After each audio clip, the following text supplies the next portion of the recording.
Bana, huku kwenye Kombolela mambo yamezidi kunoga. Kwenye familia ya Mzee Kikala leo tunaona amerejea, lakini amefika amekuta usiku wa shida. Shida alikuwa yuko kwenye sherehe yake ya kigodoro. Kwa hiyo moja kwa moja amejikuta anapata changamoto sana Mzee Kikala.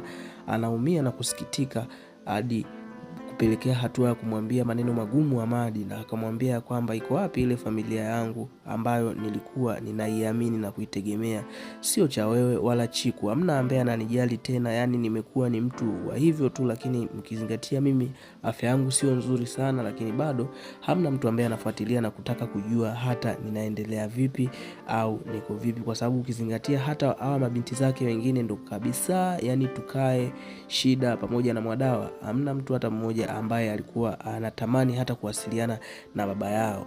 Na hapa walikuwa wamefika wako nje, ila wakapewa taarifa ya kwamba tayari Mzee Kikala amefika. Walijikuta wanaanza kuumia na wanatamani waingie ndani asiwaone, lakini ndio hivyo tayari ameshafika na ikatokea la kutokea.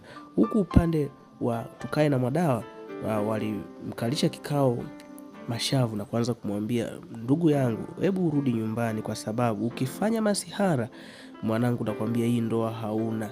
Lakini Mashavu akawauliza, mbona mnanichanganya hivi, nini ambacho mnakiongelea, mbona sielewi? Lakini Mwadawa akamwambia kwamba wewe nenda ukachanganyikiwe huko mbele, kwa sababu unapoendelea kukaa hapa unazidi kuharibu. Na hapo walikuwa wanataka kumwambia kwamba Awadhi ambaye anamuona ni mume bora sana kwake, ambaye amemfanyia yote hayo ambaye amemfanyia, kwa sababu hata hajamaliza 7 tayari amekwisha kutoka.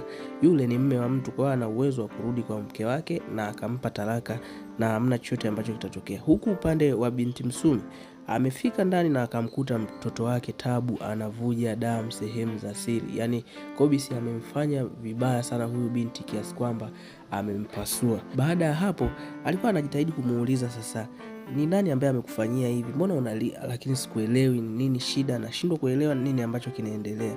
Lakini hapo binti Msumi alikuwa amekunywa pombe nyingi sana, kwa hiyo kadri muda unavyoenda zikawa ndo zinazidi kupanda kichwani. Mwisho wa siku binti Msumi alikuwa amelewa vibaya sana, huku akiwa anavuja jasho. Halafu hapo ndo akakutana na mume wake Mzee Kikala.